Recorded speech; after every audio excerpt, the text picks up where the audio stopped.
Parlons peu, parlons bien, parlons câblage et paramétrage du Maximulti. Pour commencer, le principe du Maximulti, c'est de gérer une seule zone par l'intermédiaire de plusieurs unités intérieures, au minimum 2, et au minimum un groupe extérieur. Parlons maintenant du câblage et de l'adressage des unités Maximulti.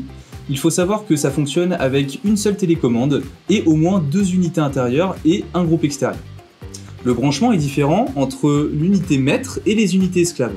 Sur l'unité maître, vous allez avoir phase neutre comme Ether, et sur les unités esclaves, juste phase neutre Terre.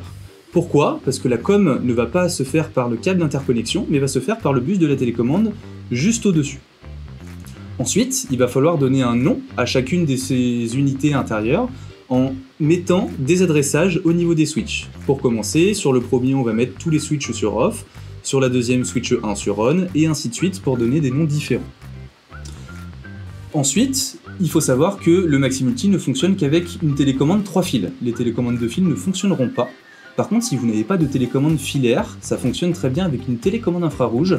Par contre, il faut bien ponter le bus télécommande sur chacune des unités intérieures.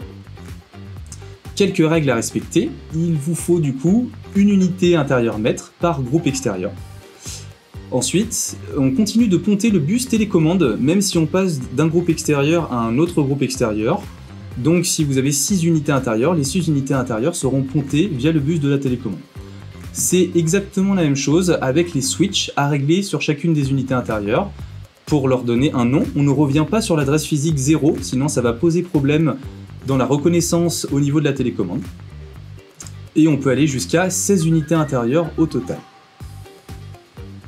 Parlons maintenant du paramètre 51, car oui, on a donné un nom à chacune de ces unités intérieures, mais maintenant il va falloir déterminer si elles sont maîtres ou esclaves. De base, chaque unité intérieure qui sort d'usine ont le paramètre 51 sur 0, ça veut dire que toutes les unités intérieures qui sortent sont maîtres. Il va falloir donc basculer le paramètre 51 sur 0,1 dans le cas où l'unité est esclave. Prenons l'exemple ici, avec 3 unités intérieures et une unité intérieure maître. Donc la première unité, on va mettre le paramètre 51 sur 0 pour indiquer qu'elle est maître. Par contre, pour les deux autres, on va devoir mettre le paramètre 51 sur 0,1 pour les deux, parce que du coup, il faut bien déclarer qu'elles sont esclaves. Si on ne fait pas ça, évidemment, on va avoir des erreurs 11, des erreurs 12, des erreurs 27. Il est même possible que les unités intérieures maîtres et les unités intérieures esclaves ventilent normalement. Donc là, voilà les erreurs du coup qui s'affichent à l'écran. Et un exemple avec 2 groupes extérieurs, donc avec 2 mètres. Donc sur la première unité, le paramètre 51 va être sur 0, c'est le premier mètre. Les 2 autres unités vont être sur 1. Mais sur le deuxième groupe extérieur, la première unité va être également maître, donc mettre le paramètre 51 sur 0. Et les 2 autres vont être esclaves en mettant le paramètre 51 sur 0,1. Parlons maintenant du paramètre 0,2, l'adresse circuit frigo. Parce que oui, si vous avez plusieurs groupes extérieurs, il va falloir gérer différemment les groupes en fonction de leur circuit frigo. Donc le problème ne se pose pas si vous êtes avec un seul groupe extérieur. Par contre, si vous avez 2 groupes extérieurs, la question se pose. Donc on a le circuit 1 qui va être égal à 0 et le circuit 2 qui va être égal à 1 et ainsi de suite en fonction du nombre de groupes extérieurs que vous avez.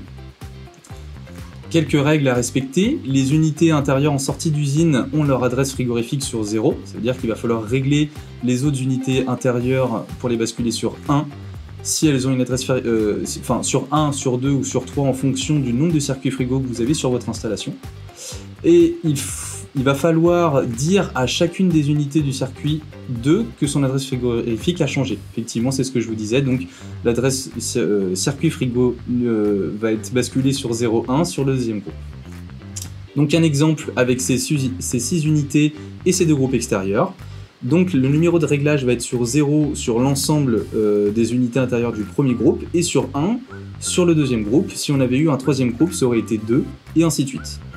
Donc là, on voit 0 et on voit un 1 sur chacune des unités intérieures.